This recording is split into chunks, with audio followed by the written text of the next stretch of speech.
그냥 들어누면 되는 거예요. 우리는 이 자리에서 순교한다. 내일 오후 우리는 하늘에서 다 같이 만납시다. 사실은 시민들이 이 관저문 앞이나 입구에서 대통령님 차량 나가는 것을 참 막아주었으면 하는 마음이 뚝 같습니다만, 순교라는 말을 서슴없이 사용하고 도와달라 호소도 합니다. 이 말은 대통령이 체포된 이후 이렇게 현실화가 됐습니다. 네, 김건희 여사 팬카페에서는 이런 일도 벌어지고 있습니다. 관저 앞에 모였던 의원들의 출석 리스트를 만드는가 하면 오지 않은 의원들의 전화번호를 공개해서 좌표를 찍고 있는 겁니다. 내란 혐의 피의자인 윤석열 대통령이 오히려 피해자라는 선동도 이어지고 있습니다. 정치권에선 윤 대통령도 좌파 광기의 희생자로 평가받을 것이란 말이 나왔는데 현실과 동떨어진 발언이란 비판이 이어졌습니다. 예, 계엄 사태 이후에 많은 집회를 우리가 매일같이 보고 있습니다. 최근에 집회 양상이 좀 과격해지는 거 아니냐 이런 지적들이 나오고 있는데 극단적인 발언 그리고 행동 지침까지 내리는 모습 이런 것들을 어떻게 봐야 할지 이야기를 좀 나누겠습니다. 김유정 의원님. 계엄 직후에 12월 4일이었던가요? 그때는 적어도 내 부덕, 불찰로 인해서 국가적 혼란을 맞게 된 거에 국민께 죄송하다 이런 얘기는 했었어요. 예. 적어도. 그러니까 계엄에 대한 반성은 없었지만 적어도 본인의 어떤 부덕의 소치 이런 정도 취지 얘기는 했었는데 그 이후에 나오는 담화문이나 뭐 영상을 어제 나온 영상이나 이런 뭐 자필 편지나 이런 걸 통해서 보면은 정말로 이 강성 지지층을 뒤흔드는 선동하는 그런 메시지로 일관했거든요. 예. 그러니까 예를 들면은 뭐 나는 가지만 정권 재창출해달라랄지 뭐 의원이나 그 당협위원장 통해서 나온 메시지들 아닙니까? 끝까지 싸우겠다. 끝까지 싸우겠다. 예. 함께 하겠다. 그리고 뭐 레거시 미디어 보지 말아라. 유튜브가 정리가 더 잘 돼 있다. 아니 본인이 다른 언론 다 멀리하고 그거 유튜브에 빠져가지고 이 모양 이 꼴 된 거 아닙니까? 그런데도 여전히 반성의 기미가 보이지 않는 거죠. 그러면서 심지어 그걸 보라고 강권하고 체포돼서 공수처로 가는 이 모습을 정말 초현실적인 어떤 그런 모습 같았어요. 그랬기 때문에 이 지지자들한테 그런 메시지를 계속해서 보내고 있는 것이고 각종 뭐 적부심 신청하는 거랄지 지난번에 체포영장에 대한 이 신청이랄지 이런 것들이 전부 다 시간 끌기면서 동시에 메시지 보내는 그런 모습이잖아요. 그렇기 때문에 이 지지자들의 어떤 집회의 발언이나 어떤 행동이나 이런 것들도 점점 더 과격해지는 것 같고 어제만 하더라도 막 그 대로변에 막 눕는 모습까지 보였잖아요. 네. 그런 것들이 뭐 석동현 변호사가 그 차량을 좀 막아줬으면 좋겠다 이런 것들. 그러니까 피의자나 또는 대변인격인 변호사나 혹은 직접 변호인이나 전부 다 그런 취지의 그 맥락에서 선전선동하는 메시지들만 나가고 있으니까 이렇게 과격한 어떤 양상으로 이어지고 있는 것 같아서 정말 걱정이 많이 됩니다. 네. 사실 이게 본질은 아니잖아요. 예. 우리 정치가 극단의 정치는 안 되죠. 광장의 극단 정치는 우리 정치가 정말로 경계해야 하는 부분이라고 생각합니다. 어떤 식으로든 개인의 희생을 정당화해서 본인의 정치적 이익을 취하려는 선전선동은 있어서는 안 된다는 생각입니다. 세계에서 제일 가난한 대통령이라고 유명한 그 우루과이 전 대통령이 있습니다. 호세 무이카라는 분이 얼마 전에 임종을 앞두고 세계 민주주의의 위기와 관련해서 인터뷰를 했는데 본인과 다른 생각을 가진 사람들에 대한 존중이 민주주의의 시작이라고 했습니다. 저는 우리 사회에 시사하는 바가 크다고 생각합니다. 저런 광장에서 나오는 극단의 정치, 특히 이른바 알고리즘을 타고 확증 편향을 강화시키는 식의 뉴스 소비는 지양해야 하고 그렇지 뭐 그런 균형 감각을 정치권에서 정말 모든 국민과 유권자들에게 권해야 하는 시점이라고 생각합니다. 예, 이번 일을 겪으면서 이런 문제 제기는 언론에서 많이 해야 될 것 같고요. 많은 토론이 필요한 부분인 것 같습니다. 문제는 앞서 말씀하신 대로 대통령 측에서 이걸 부추기는 듯한 발언들을 계속하고 있다는 점인데 일단 한번 들어보시죠. 시민들이 이 관저문 앞이나 입구에서 정말 이런 대통령님 차량 나가는 것을 참 막아주었으면 하는 마음이 뚝같습니다만 워낙 네. 지금 경찰이 네. 입구를 광범위하게 지금 차단을 하고 있기 때문에 여의치 않은 것을 잘 알고 있습니다. 네. 그러나 이런 사항들을 관저 앞에 이쪽 저쪽에서 집회하는 우리 시민들께서 아셔야 된다는 것입니다.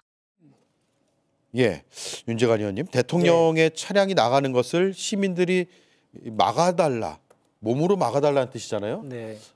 이거 굉장히 어찌 들으면 위험한 발언인데 이런 발언까지 지금 나가고 있단 말이에요.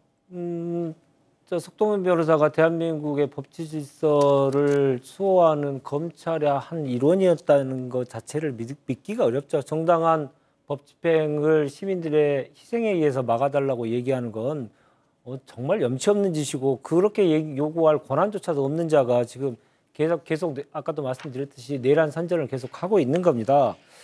근데 여러 가지 이제 단어들이 나오는데 이 집회들에서 나온 단어들이 이제 순교라는 단어가 나오는데 예. 그게 저는 범상치 않게 느껴집니다. 왜냐하면 순교라는 단어는 잘 쓰지 않는 단어거든요. 우리가 일상적인 생활을 할 때 종교적인 그 색채가 강한 분들에 의해서 서로 대화 중에 나올 수 있는 단어이거든요. 그래서 결국은 이런 지금 저 집회에 참석하시는 분들이 종교와 어떤 특정 종교와 연결된 건 아닌가라는 강한 의구심을 가질 수밖에 없고 특히나 이제 정광훈 목사가 이제 극우와 이제 종교를 결합한 그러한 동원 정치를 계속 하는 분이기 때문에 그 정광훈과 괴를 같이 하는 행동을 계속했던 사람들이 지금 저 자리에 있고 그것을 또 이용하는 측이 대통령이고 국민의힘이고 이게 대한민국의 불행의 씨앗이 계속 지금 뿌려지고 있는 거 아닌가 싶어서 예. 매우 걱정입니다. 그래서 다시 한번 말씀드리고 싶은 게 하나 있는데 어제 체포되는 과정에서 보십시오. 결국 자기가 가장 믿었던 경호처 직원들 대부분의 경호처 직원들이 등 돌리고 나서 체포가 됐지 않습니까? 결국 저렇게 전혀 이성을 찾지 못하는 사람들에 의해서 뭐 길을 막아달라 아무리 요구해봤자 본인들은 점점 외로워지고 가난해지고 그리고 고립될 것입니다. 예. 자, 뭐 여러 군데서 뭐 선동한다 이런 지적들을 많이 하고 있는데 그 중심이자 아주 근원에는 대통령이 있어요. 지난 발언들을 한번 정리했습니다. 마지막 순간까지 국민 여러분과 함께 싸우겠다. 이 이전에 처음 계엄 선포 뒤에 나왔던 입장은 모든 법적 정치적 책임을 피하지 않겠다였거든요. 근데 그 뒤에는 싸우겠다라고 합니다. 끝까지 싸우겠다. 그리고 관저를 떠나기 전에는 마찬가지로 끝까지 싸우겠다라고 정진석 비서실장이 전해준 얘기거든요. 그러니까 12월 초 비상계엄 선포 직후와 달리 그 다음부터는 계속해서 지금 싸우겠다. 내가 싸우겠다. 여러분과 함께 싸우겠다라고 해서 이렇게 선동하고 있는 모습. 결국 윤 대통령이 가장 문제다라고 판단하면 되겠습니까? 김용남 의원님? 그렇죠. 뭐 모든 문제 그 근본은 거기서부터 시작되는 것이죠. 근데 정말 나쁘다라는 생각을 지울 수가 없습니다. 그 일부 사람이 집회에서 무슨 순교하자, 뭐 하늘에서 만납시다. 그리고 석동현 변호사는 차량을 막아달라, 뭐 이런 얘기를 했는데 보세요. 정작 본인들은 아무도 그거 안 했어요. 순교합시다 한 사람 순교했습니까? 차량을 막아줬으면 좋겠다고 하는 사람, 그 사람 차량 막으러 본인은 막았어요? 안 막았어요.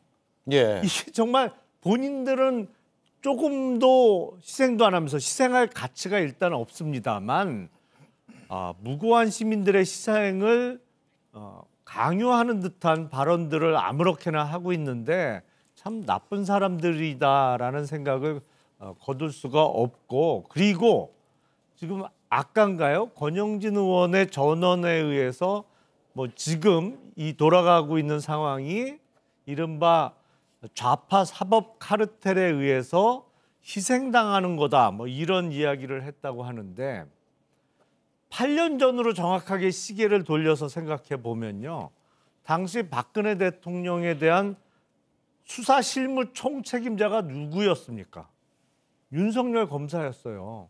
아니 그러면 8년 전에는 같은 논리라면 본인 스스로가 좌파 사법 카르텔의 책임자로 그 수괴로 엉뚱하게 막 없는 죄 만들어서 집어넣었던 거예요? 예. 아니 본인이 8년 전에 했던 행동을 어떻게 이렇게 다 잊어먹고 이런 식의 논리를 만들어서 본인 방어에 활용하는지 정말 상식적으로는 이해가 안 됩니다. 그렇기 때문에 글쎄 100번을 양보해서 지금 이 돌아가는 상황이 정당치 않았다?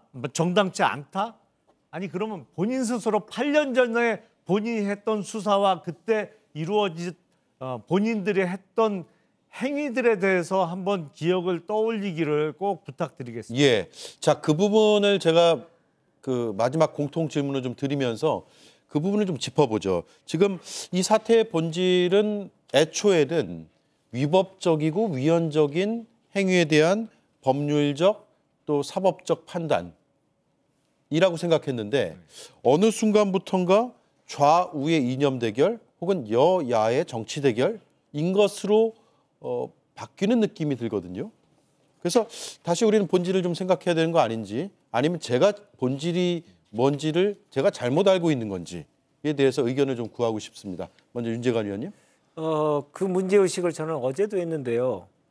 체포영장을 계속 방해하고 저항하다가 경호처마저 등을 돌리니까 어쩔 수 없이 체포를 당하는 상황에서도 프레임 전쟁을 하느라고 2시간을 허비했지 않습니까?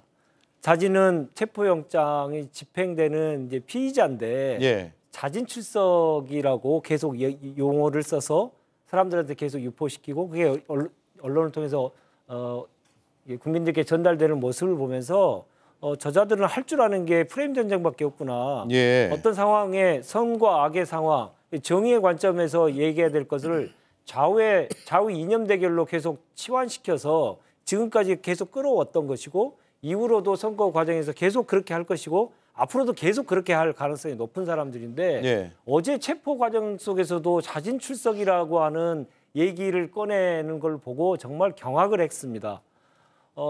이렇게 계속 무엇에 대한 구체적인 내용들 그리고 본질을 회피하는 이런 프레임 전쟁을 계속 할 텐데요. 국민들께서 이제 더 이상 속지 않으실 거라고 생각을 하고 이러한 행위들을 계속하고 있는 국민의힘 그것을 또 계속 부추기고 있고 증폭시키고 있는 국민의힘이 정말 문제다라는 생각이 듭니다.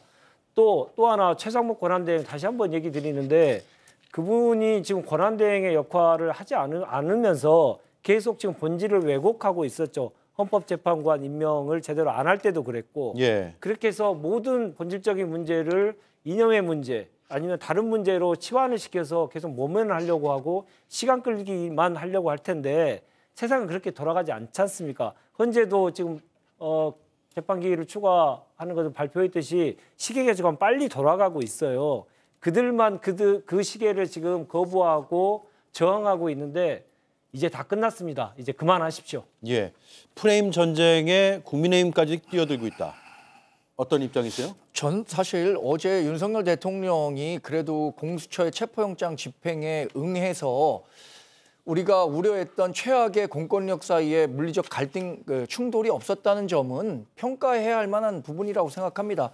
많은 사람들이 윤석열 대통령 제가 그런 식으로 물리적 충돌이 가시화되면 결국엔 본인이 책임지고 나올 것이다라고 얘기했었을 때 민주당 패널들, 다른 분들 다 그럴 만한 위인이 아니라고 했지만 결국은 윤석열 대통령 나와서 체포영장에 응했습니다. 그런 부분은 평가할 만한 부분이라고 생각하고 그 순교라는 부분에 대해서 얘기하셨는데 저런 표현은 있으면 안 되죠. 우리 정치에서 우리가 뭐 종교 시대를 사는 것도 아니고 누구를 위해서 아까 말씀드린 것처럼 개인이 뭐 다수를 위한 소수의 희생 이런 것들 다 용인되면 안 되는 거거든요. 우리 정치가 풀어가야 할 숙제라고 생각합니다. 예, 김영남 의원님. 우선은 어제 체포영장 집행에 순순히 자발적으로 응한 건 결코 아니죠. 그러니까 마지막 순간까지도 김성훈 경호차장이 경호관들에게 막으라고 지시를 했는데 경호관들이 불법적인 지시기 때문에 그거에 응하지 않으면서 경호선이 다 없던 것이고 어쩔 수 없이 체포에 임할 수밖에 없었던 상황이기 때문에 뭐 순수히 자발적으로 체포에 응했다고 표현하는 것은 조금 사실관계와 맞지 않는 것 같고요.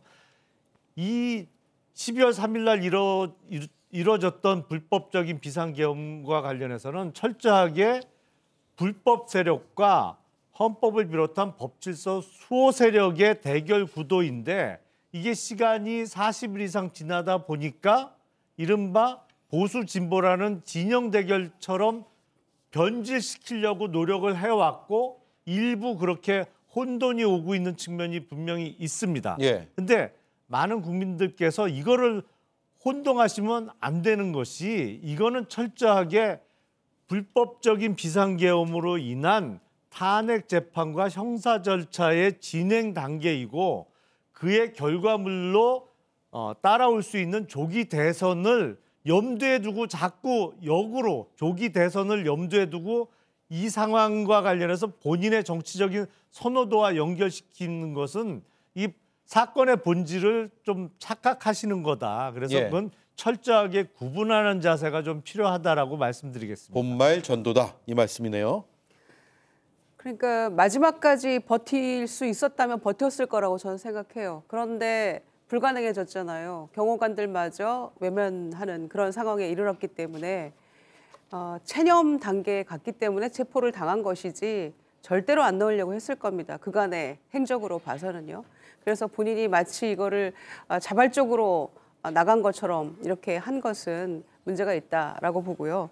특히 저는 이 반헌법적 위법적 비상계엄 내란 사태에 이르러서 이거를 헌법적 가치를 회복하고 헌정 질서를 회복하기 위한 어떤 헌재의 탄핵 심판 그리고 공수처의 수사 이런 게 진행되고 있는 이런 상황을 마치 좌우 이념 대립으로 이 프레임을 전환하려는 그런 것이 향후에 우리에게 유리하다, 보수 결집에 유리하다라는 그런 잘못된 인식 때문에 특히나 대선 그 조기 대선을 염두에 두고 대선의 깃발을 제일 먼저 들었던 홍준표 시장이나 이런 분들이 국민 통합과 화합에 사실은 힘을 써야만 그 대선 후보로서의 어떤 의미가 있는 거 아니겠습니까? 그런데 통합과 화합은 그냥 나몰라라 하고 완전히 이거를 좌우 이념 대립으로 오히려 갈등을 부추기는 방향으로 본인들이 앞장서고 있는 이 현실을 개탄하고요. 그래서 이렇게 해서는 안 된다. 이분들이 오히려 건전한 보수 재건을 위해서 노력을 해야지 갈등과 분열을 부추기는 방향으로 지금 피의자 윤석열의 했던 그 행태를 그대로 답습하는 방향으로 가고 있는 이 모습으로는 절대 보수의 희망이 없다. 이 말씀을 꼭 드리고 싶습니다. 알겠습니다. 자, 네 분의 말씀 잘 들었습니다. 다음 시간에 또 뵙죠. 고맙습니다.